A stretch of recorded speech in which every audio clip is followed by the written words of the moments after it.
নমস্কার, ডক্টর রূপস চ্যানেলে আপনাদের সবাইকে স্বাগত। আপনি কি রোজ গ্যাসের ওষুধ খাচ্ছেন নিয়মিত? যদি নিয়মিত গ্যাসের ওষুধ খান তাহলে আপনি জানেন আপনার ঠিক কী কী ক্ষতি হচ্ছে শরীরের, বা কত বড় ক্ষতি করছেন আপনি। আজকের ভিডিওতে সেইটা নিয়ে আলোচনা করব যে গ্যাসের ওষুধ নিয়মিত খেলে কী ক্ষতি হতে পারে। যদি ভিডিওটা ইনফরমেটিভ মনে হয় তাহলে অবশ্যই চ্যানেলটা সাবস্ক্রাইব করবেন আমার পরবর্তী ভিডিওর আপডেট পেতে। অনেক পেশেন্ট আছে যারা বলে, যারা বিশেষ করে সুগার পেশেন্টরা, তাদের বক্তব্য যে সুগারের ওষুধ খেলে নাকি রোজ গ্যাসের ওষুধ খেতেই লাগে। মানে এটা তাদের মধ্যে একটা ধারণা চলে এসছে যে সুগারের ওষুধের সাথে গ্যাসের ওষুধ খেতেই লাগে, কিন্তু এই ধারণাটা একদমই ভুল। রোজ গ্যাসের ওষুধ খাওয়ার নিয়ম কোনো জায়গায় বলা নেই।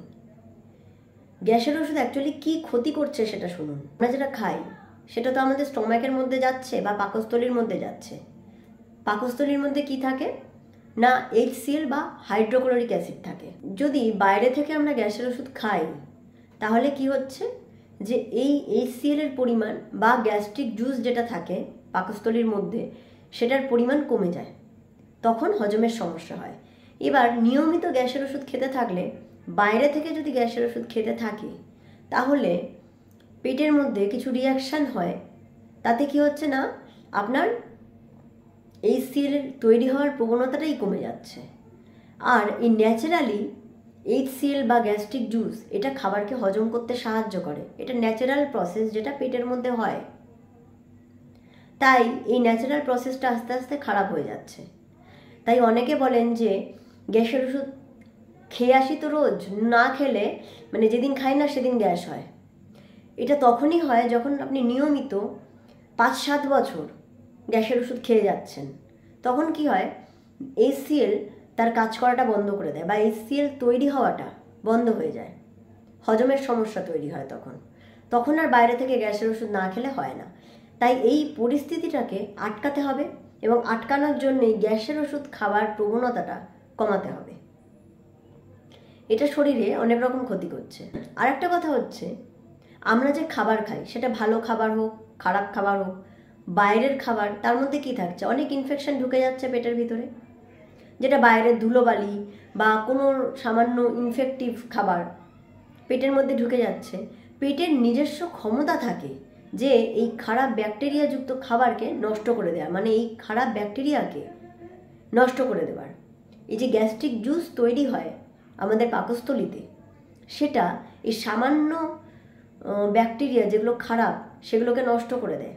তাই জন্য যাদের ডাইজেশন ভালো তাদের বমি বা লুজটুলটা অত বেশি হয় না। আমরা বলি না যে ফুড পয়জন হয়ে গেছে, যাদের ডাইজেশন ভালো না নানা রকমের ফুড পয়জন তারপর বারবার হতে থাকে।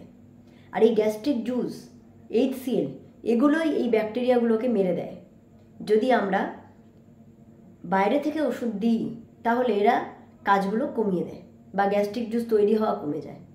তখন ব্যাকটেরিয়া আটকানো যায় না বাইরের, এই সমস্যাগুলো হয়। এবার বলবো গ্যাসের ওষুধ খেলে মেন যে সমস্যাগুলো হতে পারে বা হয় সেগুলো কি। এক হচ্ছে, গ্যাসের ওষুধ খেলে প্রি ক্যান্সারাস একটা সমস্যা তৈরি হয় পেটের ভিতরে। রোজ যদি খায় নিয়মিত বহু বছর ধরে তাহলে একটা প্রি ক্যান্সারাস অবস্থা তৈরি হয় পেটের ভিতরে। দ্বিতীয়ত হচ্ছে, বারবার লুজটুল হবে, পেটে ইনফেকশন হবে। 3 নাম্বার হচ্ছে, যেটা মেন সমস্যা করে মহিলাদের ক্ষেত্রে, সেটা হচ্ছে হাড় দুর্বল করে দেয়। কারণ এই গ্যাসের ওষুধ নিয়মিত খেলে এটা ক্যালসিয়াম অ্যাবজর্পশনটা কমিয়ে দেয়। শরীরে ক্যালসিয়াম কম অ্যাবজর্ব হয়, তখন হাড় দুর্বল হয়ে যায়, হাড় ভেঙে যায়। এবং রক্তের মধ্যে ম্যাগনেসিয়ামের পরিমাণ অনেক কমিয়ে দেয়।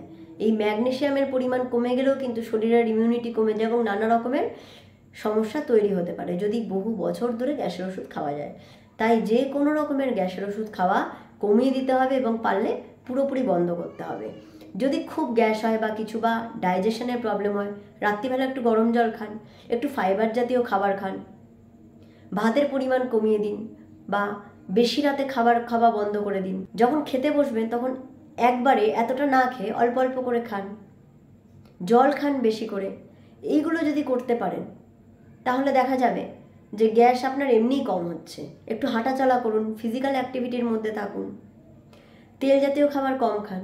এগুলো মেনটেন করলে আপনি দেখবেন যে আপনার এমনিই গ্যাসের প্রবণতাটা কমে যাচ্ছে। তাই আজকের ভিডিওটা আশা করছি যথেষ্ট হেল্পফুল ছিল। অন্য ভিডিও নিয়ে আবার দেখা হবে। ধন্যবাদ।